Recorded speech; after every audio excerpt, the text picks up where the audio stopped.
चलिए आज एक ऐसी प्राचीन कहानी की दुनिया में चलते हैं जिसमें कुछ ऐसे रहस्य छिपे हैं जो सिखाते हैं कि गरीबी की बेड़ियों को कैसे तोड़ा जा सकता है।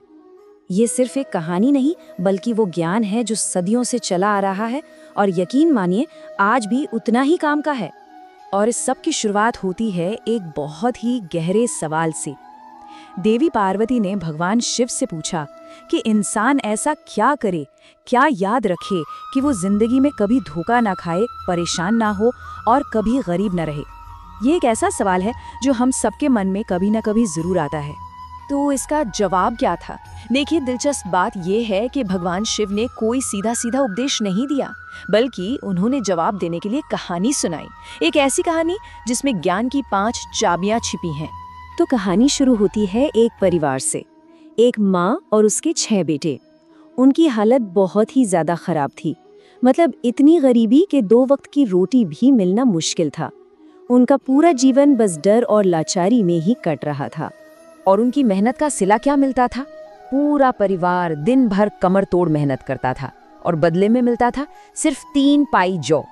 जरा सोचिए, इतने लोगों के लिए बस इतना सा। ये दिखाता है कि वो किस गहरी निराशा में जी रहे थे। देखिए, गरीबी से भी बड़ी एक चीज थी जो उन्हें बांधे हुए थी, और वो था उनका डर। और इसी डर का फायदा उठा रहा था एक चालाक साहूकार। वो जानता था कि ये लोग मजबूर हैं, डरे हुए हैं, इसीलिए वो उन्हें बहुत कम मजदूरी देता था और वो बेचारे कुछ बोल भी नहीं पाते थे। हालत इतनी खराब थी कि सोचे, एक बेटे की शादी को 2 साल हो गए थे, लेकिन वो अपनी पत्नी को घर नहीं ला पा रहा था। क्यों? क्योंकि घर में कुछ था ही नहीं। लेकिन फिर एक पड़ोसी की एक छोटी सी सलाह ने सब कुछ बदलने की शुरुआत कर दी। और फिर घर में आई वो बहू।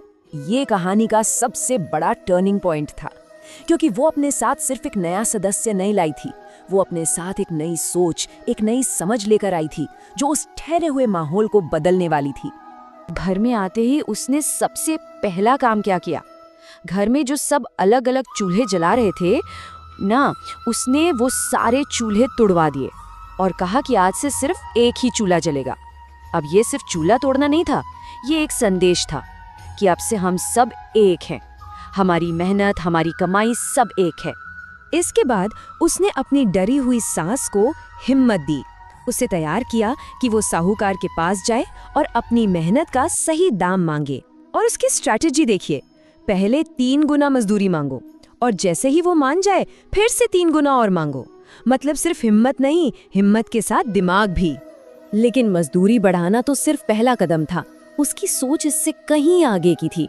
उसका असली मकसद था अपनी पहचान बदलना, मजदूर से मालिक बनना। और इसके पीछे उसकी एक सीधी साधी फिलॉसफी थी।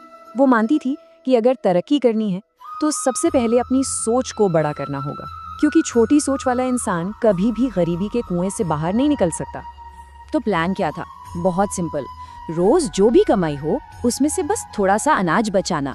धीरे धीरे वो बचा हुआ अनाज इतना जमा हो गया कि उन्हें साहूकार के यहाँ काम करने की जरूरत ही नहीं रही।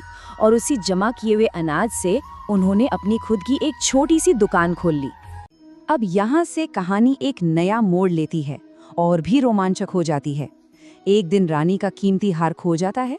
अब कोई और होता तो घबरा जाता, पर इस बहू ने इस मुश्किल को एक मौके में बदल दिया। उसने एक ऐसा चतुर प्लान बनाया जिससे वो सीधा राजा का भरोसा जीत सके और फिर कुछ ऐसा मांग सके जो उनकी किस्मत हमेशा के लिए बदल दे। तो प्लान काम कर गया।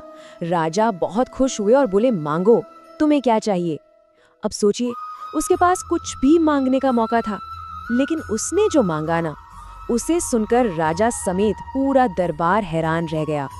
उसने सोना, चांदी या जमीन जायदाद नहीं मांगी।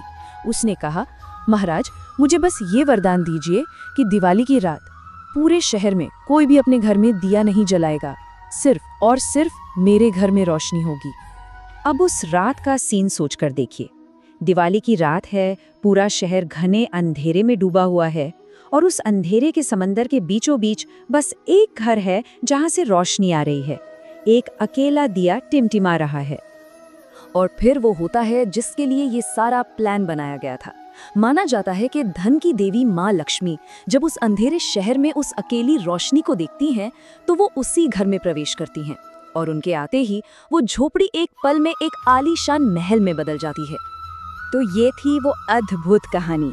लेकिन जैसा हमने शुरू में कहा था, ये सिर्फ एक कहानी नहीं है। ये कहानी तो एक जरिया है उन 5 चाबियों को समझने का जो समृद्धि का ताला खोलती हैं। चलिए अब उन 5 चाबियों को एक एक करके देखते हैं। पहली चाबी है साहस यानी हिम्मत। याद है वो सास जो साहूकार के सामने जाने से भी कांपती थी? जब तक उसने उस डर को नहीं तोड़ा तब तक कुछ नहीं बदला। तो पहला सबक है अपने डर पर काबू पाना और जो आप डिजर्व करते हैं उसे मांगने से कभी नहीं हिचकिचाना। दूसरी चाबी है बुद्धिमानी, मतलब समझदारी से काम लेना। उस बहू ने कभी भी घबराकर या जल्दबाजी में कोई फैसला नहीं लिया, चाहे वो मजदूरी बढ़वाने का प्लान हो या वो दिवाली वाला मास्टर स्ट्रोक। हर कदम एक सोची समझी स्ट्रैटेजी का हिस्सा था। तीसरी चाबी है बड़ी सोच। अगर वो बहू ये सोच लेती कि हमारी तो किस्मत ही खराब है, हम तो मजदूरी रहेंगे, तो क्या कुछ बदलता? कभी नहीं। उसने अपनी हालत को स्वीकारा नहीं, उसे बदलने की ठानी। ये है अपनी छोटी सोच के कुएं से बाहर निकलना। चौथी चाबी है आत्मनिर्भरता यानी सेल्फ रिलायंस। जब तक वो परिवार साहूकार पर निर्भर था, वो एक तरह से उसके गुलाम थे। लेकिन जैसे ही उन्होंने अपनी दुकान खोली, उन्होंने गुलामी की वो जंजीर तोड़ दी, अपनी कमाई का जरिया खुद बनाया। और असली आजादी यही है। और आखिरी 5वीं और सबसे जरूरी चाबी, घर में एकता और शांति। याद है ना, बहू का सबसे पहला काम क्या था? अलग अलग चूल्हों को तोड़कर एक करना। क्योंकि जिस घर में एकता नहीं होती, रोज झगड़े होते हैं, वहां लक्ष्मी कभी नहीं टिकती। समृद्धि के लिए घर में शांति होना बेहद जरूरी है। तो ये है वो 5 शक्तिशाली चाबियां: हिम्मत, समझदारी, बड़ी सोच, आत्मनिर्भरता और घर में एकता। इस कहानी ने हमें रास्ता तो दिखा दिया।